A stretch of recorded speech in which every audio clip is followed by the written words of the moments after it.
दोस्तों हमारे ब्रह्मांड में अगर कोई सबसे तेज चलता है तो वह प्रकाश, जिसकी रफ्तार है 2,99,752.458 किलोमीटर प्रति सेकेंड, यानी लगभग 3 लाख किलोमीटर प्रति सेकेंड की रफ्तार से प्रकाश लगातार आगे बढ़ता रहता है, वो कभी भी नहीं रुकता। तो सवाल ये उठता है कि अगर प्रकाश सबसे तेज चलता है ब्रह्मांड में, तो अब तक हमने ये खोजा है कि हमारे ऑब्जर्वेबल यूनिवर्स का जो साइज है, जो डायमीटर है, वो है 93 बिलियन प्रकाश वर्ष।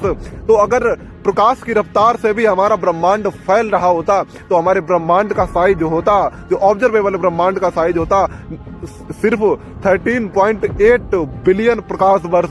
तो हमारे ऑब्जर्वेबल यूनिवर्स का ही साइज 93 से 94 बिलियन प्रकाश वर्ष है। तो हमारे संपूर्ण ब्रह्मांड का कितना साइज होगा ये तो कोई कल्पना भी नहीं कर सकता है। तो यानी कि इससे यह सिद्ध होता है कि हमारे जो ब्रह्मांड फैल रहा है वो प्रकाश की गति से, प्रकाश की स्पीड से कई गुना ज्यादा गति से वो फैल रहा है, वो लगातार फैलता जा रहा है। और सवाल इसमें भी बहुत सारे उठते हैं कि जो अगर ब्रह्मांड वही है, चाहे वो इस पृथ्वी के बाहर जो आसमान है वो भी ब्रह्मांड के अंदर ही आता है, चाहे वो पृथ्वी और सूर्य के बीच की कोई भी दूरी हो, या ब्रह्मांड के किसी भी तारे की, किसी भी ग्रह के बीच की दूरी हो, या कुछ भी हो, ये सब ब्रह्मांड में ही आता है। तो जो ब्रह्मांड फैल रहा है वो बाहर जगह क्या है?